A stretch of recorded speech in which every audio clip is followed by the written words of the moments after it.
નમસ્કાર મિત્રો, સ્વાગત છે તમારું આજના એક નવા વિડીયોમાં। ધોરણ 10 અને ધોરણ 12 પછીની સ્કોલરશિપ જે છે ઓલરેડી શરૂ થઈ ગઈ છે। ડિજિટલ ગુજરાત સ્કોલરશિપ 2026-27 ની અંદર તમામ વિદ્યાર્થી મિત્રોને આ સ્કોલરશિપ આપવામાં આવશે। હવે તમે આ સ્કોલરશિપનો લાભ કઈ રીતે લઈ શકો છો એની સંપૂર્ણ ચર્ચા આજના આ અંદર કરીશું। સાથે સાથે જે વિદ્યાર્થી મિત્રોને એ ક્વેશ્ચન હશે કે એમને કેટલી સ્કોલરશિપ આવશે અને આની અંદર કોને કોને સ્કોલરશિપ મળવા પાત્ર રહેશે એની એક્ઝેક્ટ ચર્ચા આજના આ અંદર આપણે કરવાના છીએ। હવે શરૂ કરીએ આજનો આમ વિડીયો। તો સૌથી પ્રથમ તમારે ડિજિટલ ગુજરાતની વેબસાઇટ પર જઈ અને તમારે સ્કોલરશિપનું ફોર્મ ભરી દેવાનું રહેશે। આ સ્કોલરશિપ તમામ વિદ્યાર્થી મિત્રોને પ્રોવાઈડ કરવામાં આવે છે। જનરલની અંદર પણ જેમની જોડે ઈડબ્લ્યુએસ નું સર્ટિફિકેટ હોય એમને આ સ્કોલરશિપનો લાભ મળવા પાત્ર રહેશે। હવે કેટલી સ્કોલરશિપ મળવા પાત્ર રહેશે એની પણ વાત કરી લઈએ તો અહીંયા માર્ગદર્શિકા આપી છે જેની અંદર અમુક મેઇન ઇન્ફોર્મેશન આપેલી છે। ત્યારબાદ તમને જે છે બધી જ ડિટેલ આની અંદર જોવા મળે છે અને લાસ્ટમાં તમને જે છે અહીંયા તમને ઇન્ફોર્મેશન મળી જશે કે તમને કેટલી સ્કોલરશિપ મળવા પાત્ર રહેશે। અલગ અલગ સ્કોલરશિપના નામ અહીંયા અવેલેબલ છે। અલગ અલગ સ્કોલરશિપ તમને જે છે મળવા પાત્ર રહેશે। સૌથી પહેલી છે PMSSP post matric scholarship for OBC, EBC and DNT students. આની અંદર ઈડબ્લ્યુએસ ના વિદ્યાર્થી મિત્રોનો પણ સમાવેશ જે છે તે કરી દેવામાં આવે છે। હવે આની અંદર ગ્રુપ એ, ગ્રુપ બી, ગ્રુપ સી અને ગ્રુપ ડી છે।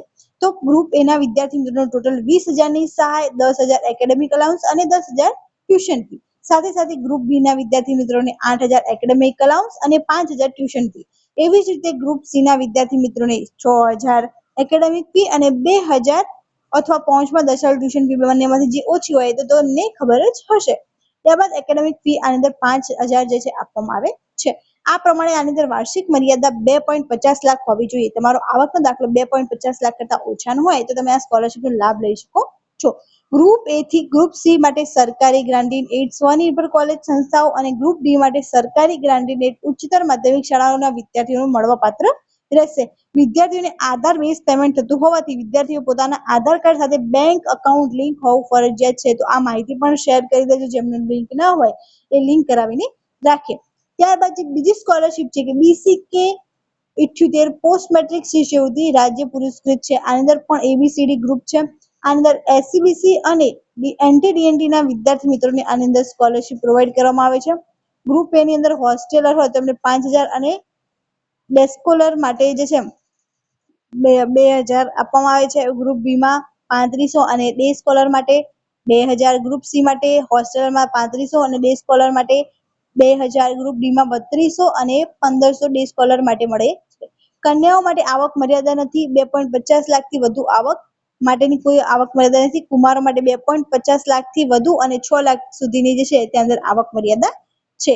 આની અંદર કોલેજ કેવી હોવી જોઈએ તો સરકારી ગ્રાન્ટીન એડ કોલેજ સંસ્થાઓ અને ઉચ્ચતર માધ્યમિક શાળાના વિદ્યાર્થીઓને મળવાપાત્ર રહેશે। ખાસ નોંધ છે કે 2.50 લાખ કે તેથી ઓછી આવક વાળા વિદ્યાર્થીઓને PMSSV post matric scholarship for OBC, EBC, DNT students યોજનામાં ફોર્મ ભરવાનું રહેશે। આ એવા વિદ્યાર્થી મિત્રો માટે છે જેમની આવક મર્યાદા 2.50 લાખ થી વધી ગઈ હોય। ત્યારબાદ સ્કોલરશિપની વાત કરીએ તો BCK 80 છે, મેડિકલ એન્જિનિયરિંગ ડિપ્લોમાના વિદ્યાર્થી મિત્રો માટે છે। સાધન સહાય અંદર આપવામાં આવી શકે છે। તો આની અંદર 15,000 વાર્ષિક રૂપિયા, ત્યારબાદ એન્જિનિયરિંગના ને 10 અને ડિપ્લોમાને 5,000 રૂપિયાની સહાય આપવામાં આવે છે। આ અંદર આવક મર્યાદા 6 લાખની છે। સેમ ગ્રાન્ટીન એડ છે સાધન ખરીદવા માટે અને પ્રથમ વર્ષ કરતા વિદ્યાર્થી મિત્રોને આપવામાં આવશે। ત્યારબાદ BCK 79 છે જે અંદર મેડિકલ એન્જિનિયરિંગ વિદ્યાર્થીને ભોજન બિલ સહાય આપવામાં આવે છે, જે અંદર મેડિકલ અને એન્જિનિયરિંગના વિદ્યાર્થી મિત્રોને સમાવેશ થાય છે। અંદર 15,000 રૂપિયા સ્કોલરશિપ, 6 લાખ સુધીની આવક મર્યાદા છે। ડીએનટી 2 ના મેડિકલ એન્જિનિયરિંગ વિદ્યાર્થીને ભોજન બિલ આપવામાં આવે છે। વિચલિત વિમુખ જાતિના મેડિકલ અને એન્જિનિયરિંગ વિદ્યાર્થી મિત્રોને 15,000 ની સહાય, જે અંદર 6 લાખ સુધીની આવક મર્યાદા હોવી જોઈએ। સરકારી ગ્રાન્ટીન એડ સ્વનિર્ભર કોલેજ સંસ્થાઓના વિદ્યાર્થીઓને આ સ્કોલરશિપ મળવાપાત્ર રહે છે। ત્યારબાદ BCK 98 જે એમફિલ કરી રહ્યા છે, પીએચડી કરી રહ્યા છે વિદ્યાર્થી માટેની ફેલોશિપ યોજના છે। અનુસ્નાતક પછીના કોઈ પણ અભ્યાસક્રમ માટે મળી શકે છે। એમફિલ માટે વાર્ષિક 25,000 અને પીએચડી માટે વાર્ષિક 1 લાખ સુધીની અંદર સહાય આપવામાં આવે છે। આની અંદર તમારી ફેમિલી ઇન્કમ 6 લાખ કે તેથી ઓછી હોવી જોઈએ। સરકારી ગ્રાન્ટીન એડ સ્વનિર્ભર કોલેજ સંસ્થાઓના વિદ્યાર્થીને મળવાપાત્ર રહે છે। પીએચડી ની સહાય છેલ્લા વર્ષમાં અભ્યાસ કરતા વિદ્યાર્થીને મળવાપાત્ર રહે છે। ત્યારબાદ જે છે બીજી scholarship BCK 81 C doctor Baba Saheb Ambedkar અને ઇન્દિરા ગાંધી ઓપન યુનિવર્સિટીમાં અભ્યાસ કરતા વિદ્યાર્થીઓને શિષ્યવૃત્તિ આપવામાં આવે છે, જેની અંદર ઓપન યુનિવર્સિટીના અભ્યાસક્રમો, ઓપન યુનિવર્સિટીની શિક્ષણ ફી વધુમાં વધુ 2500 આપવામાં આવે છે. ગ્રામ્ય વિસ્તારમાં તમારી ફેમિલી ઇન્કમ 1,20,000 હોવી જોઈએ અને શહેરી વિસ્તારમાં 1.50 લાખથી ઓછી હોવી જોઈએ. ઓપન યુનિવર્સિટીના વિદ્યાર્થીને મળવાપાત્ર રહે છે. ત્યારબાદ બીજી સ્કોલરશીપની વાત કરીએ તો BCK 325 જે સ્વનિર્ભર કોલેજોના વિદ્યાર્થીને આપવામાં આવે છે. સ્વનિર્ભર કોલેજો વિચલિત વિમુખ હોવા જોઈએ. વધુમાં વધુ 50,000ની શૈક્ષણિક સહાય દર આપવામાં આવે છે. 2 લાખ સુધીની આવક મર્યાદા ફક્ત સ્વનિર્ભર કોલેજના વિદ્યાર્થીને મળવાપાત્ર રહેશે. BCK 83 તકનીકી અને વ્યવસાયિક અભ્યાસક્રમ માટેની સ્વામી વિવેકાનંદ યોજના છે. ટેકનિકલના અભ્યાસ માટે આપવામાં આવે છે. વાર્ષિક 8,000, 4,800 અને 6 લાખ સુધી તમારી આવક મર્યાદા હોવી જોઈએ અને સરકારી આઈટીમાં તમે હોવા જોઈએ. ત્યારબાદ છે BCK 83 જે તકનીકી અને વ્યવસાયિક અભ્યાસક્રમ માટે આપવામાં આવે છે. આની અંદર પણ ટેકનિકલ અભ્યાસ માટે 4,800ની, સરકારી આઈટીઆઈમાં 6 લાખ સુધી સ્કોલરશીપ પ્રોવાઈડ કરવામાં આવે છે. ત્યારબાદ છે કે BCK 83 તકનીકી અને વ્યવસાયિક, અહીંયા તમે અલગ અલગ જો સેક્શન જોઈ શકો છો. હવે લઘુમતીના વિદ્યાર્થી મિત્રો માટે છે એમને પણ 4,800 અને સેમ આનંદ બધાના ક્રાઇટેરિયા છે. ત્યારબાદ વાત કરીએ તો BCK 139 જેની અંદર તકનીકી અને વ્યવસાય અભ્યાસક્રમ માટેની સ્વામી વિવેકાનંદ યોજનાની અંદર વિચલિત વિમુખ જાતિના વિદ્યાર્થી મિત્રોને 4,800 જે છે તે વાર્ષિક અને માસિક 400 રૂપિયા જે છે તે આપવામાં આવે છે. 6 લાખ સુધીની તમારી આવક મર્યાદા હોવી જોઈએ અને સરકારી આઈટીમાં તમે અભ્યાસ કરતા હોવા જોઈએ. ત્યારબાદ હવે ધોરણ 11 અને 12ના વિદ્યાર્થી મિત્રો માટે ટ્યુશન સહાય યોજના પણ આવી ગઈ છે, જેની અંદર 15,000 રૂપિયાની તમને સહાય આપવામાં આવશે.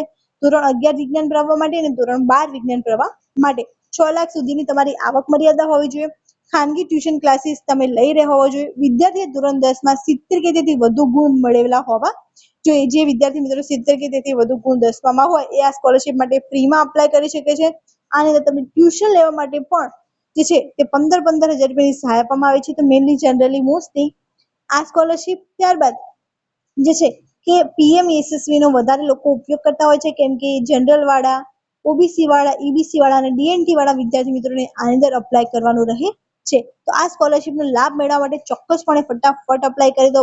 Group A, group B, group C અને ગ્રુપ D પ્રમાણે સ્કોલરશીપ મળવાપાત્ર રહેશે. હવે અમુક વિદ્યાર્થી SC ST ના જે ફ્રીશીપ કાર્ડ વાળા છે એમને કેટલી સ્કોલરશીપ મળવાપાત્ર રહેવાની છે એનો વિડીયો આપણે અલગથી બનાવવાના છીએ, કેમ કે એની અંદર બહુ વધારે સ્કોલરશીપ અવેલેબલ છે.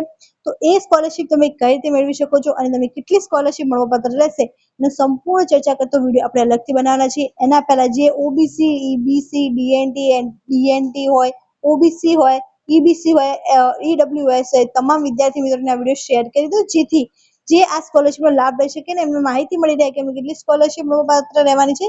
એના પ્રમાણે જે છે તે આગળ વધી શકે અને ધોરણ 10 પાસ વિદ્યાર્થી મિત્રોને પણ શેર કરી દેજો. Thank you so much for watching.